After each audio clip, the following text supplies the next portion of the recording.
আসসালামু আলাইকুম গাইজ, সবাই কেমন আছেন আপুরা? আশা করি ভালোই আছেন, আমিও ভালো আছি। এই তো অনেক দিন পর একটা ব্লগ ভিডিও নিয়ে চলে এলাম তোমাদের সামনে। আজকে রাত্রে বাজার করে নিয়ে আসছে। দেখুন আমার মেয়েটাকে, দেখুন পুটপুটি মেয়ে একদম। আমার মায়াপরীটা বলছে, আম্মু আজকে আমি বাজারগুলো ঢালি, তুমি ভিডিও করো। তো সেই জন্যই আর কি। এই তো মূলা নিয়ে আসছে, একটা বাঁধাকপি, আমরা তো পাতাকপি বলে থাকি, আর এই তো একটা লাউ, আরো নিয়ে আসছে বেগুন, পেঁয়াজ। এই তো বাজার সাজার আর কি। আজকে রাত্রে রুটি বানাবো আর মূলার ভাজি বানাবো, সেগুলো আপনাদের সামনে শেয়ার করব। এই তো বাজারগুলো গুছিয়ে নিচ্ছে, দেখুন মেয়েটাকে। এই যে আমার ভিডিও ভালো লাগলে অবশ্যই কমেন্টে জানাবেন, প্লিজ পাশে থাকবেন। আমি কদিন ব্লগ ভিডিও দিতে পারিনি, তার জন্য সরি। এই তো আমার চ্যানেলটা প্লিজ সাবস্ক্রাইব করে দিবেন। আমার মেয়েটাকে দেখুন বাজার গোছাতে গিয়ে সে ঝাঁকাতে রাখতে পারছে না।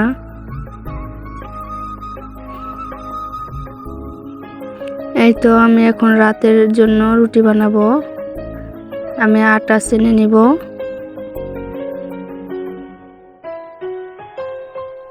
দেখুন কি বকছে, দেখুন বাবা মেয়ে, সবসময় বাবা মেয়ে ঝগড়া করতেই থাকে।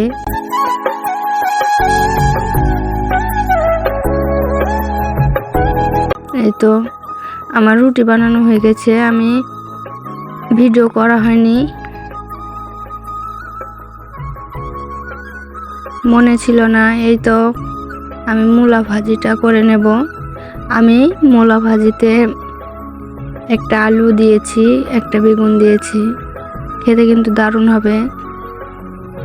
মূলাগুলো কুচি কুচি করে কেটে নিয়েছি, আর এই তো আলুও কেটে নিয়েছি, বেগুন কেটে নিয়েছি, পেঁয়াজ মরিচ দিয়ে বাগার দিয়ে দিয়েছি। ভাজিটা অনেক সুন্দর লাগে খেতে, রুটি দিয়ে গরম গরম। আপনারা খেয়ে দেখবেন, বানিয়ে দেখবেন। কেউ খেয়ে থাকলে কেমন লাগে প্লিজ কমেন্টে জানাবেন। আমার রান্না বাড়া কেমন লাগে কমেন্টে জানাবেন অবশ্যই। এই তো রাত্রে অনেক রাত হয়ে গেছে, রাত 9টা বেজে গেছিল।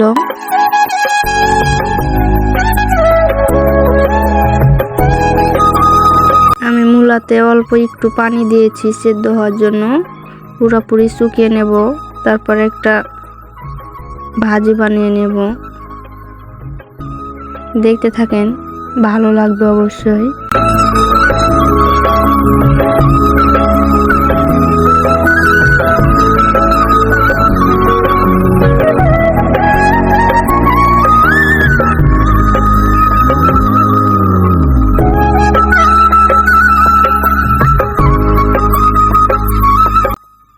এই তো মূলা দিয়ে, আলু দিয়ে, বেগুন দিয়ে ভাজির ফাইনাল লুক দেখুন। অনেক লোভনীয় লাগছে, তাই না? রুটি দিয়ে খেতে কিন্তু বেশ দারুণ লাগবে। পাতলা পাতলা রুটি, নরম নরম, আর এই তো ভাজি। একবার খেয়ে দেখবেন, কমেন্টে জানাবেন প্লিজ কে কিভাবে খান মূলা ভাজি, কিরকম করে রান্না করেন প্লিজ জানাবেন। এখানে আমি ভিডিওটা শেষ করছি। সবাইকে আল্লাহ হাফেজ, ভালো থাকবেন, সুস্থ থাকবেন।